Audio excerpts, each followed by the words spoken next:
Gye baleko wasuze otya? Tukwaniriza ku Luganda Coding Academy. Bw'oba oyagala okuyiga programming okuva mu ntandikwa oli mu kifo kituufu, nkwaniriza. Leero tugenda kuddamu ekibuuzo abantu abangi kye beebuuza, Python kye ki? Ku nkomekerero ya vidiyo eno ogenda kuba oyize Python kye ki, ki kye tumukozesa, lwaki abantu abangi bamuyize, emirimu gy'oyinza okukola ng'osomye Python. Tuli ffenna. Python kye ki? Python lulimi lwa kompyuta, mu Lungereza tukiyita programming language. Olulimi luno tulukozesa okuwandiika ebiragiro kompyuta by'egoberera. Tuli ffenna. Lowooza ku Python ng'olulimi oluyigirizibwa kompyuta ky'eteekwa okukola. Bw'owandiika nti print gyebaleko Uganda, kompyuta ejja kulaga gyebaleko Uganda. Ekyo kitegeeza tugigambye ky'erina okukola era ekikoze.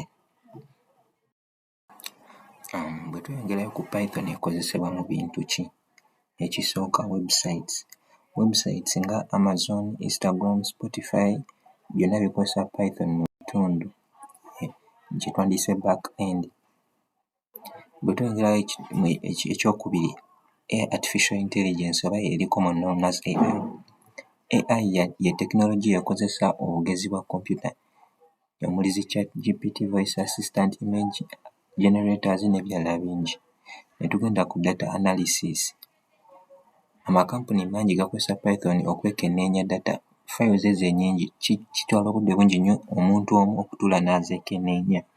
But if we use AI, Python alina engeri gy'akyanguya nti akikola automatic na reducinga nti wali omuntu we yandikooyedde, wano yo nga yo ekikola without getting tired.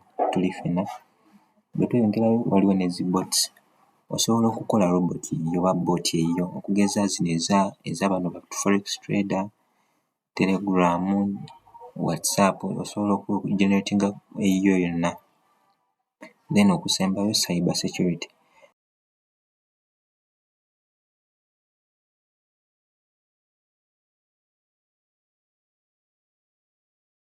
Cyber security mu Luganda olufuutifuuti wenyinza okukinnyonnyola nga bw'onaateeka password mu ssimu yo.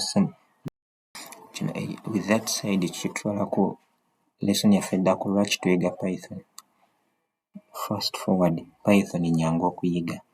Teweetaaga kuba mukugu because it's normal English, you're dealing with normal English. Kuwandiika Luzungu luno oluli normal olwa level yaffe. University ennyingi ne bwe ziba zisomesa zitandika nayo cause esomeka bulungi, ekozesa ebigambo byangu, esobola okukola emirimu mingi, ekozesebwa mu nsi yonna. In fact, from the current rating, it's above most of the programming languages being used.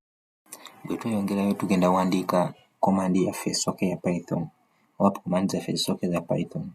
So mu Python bw'owandiika nti print, open brackets, quotation marks, n'oteekamu statement nga bwe tutaddewo nti wasuze otya Uganda, no close nga when you run egenda kukomezaawo wasuze otya nga ekyotadde mu quotes kyegenda okuprintinga.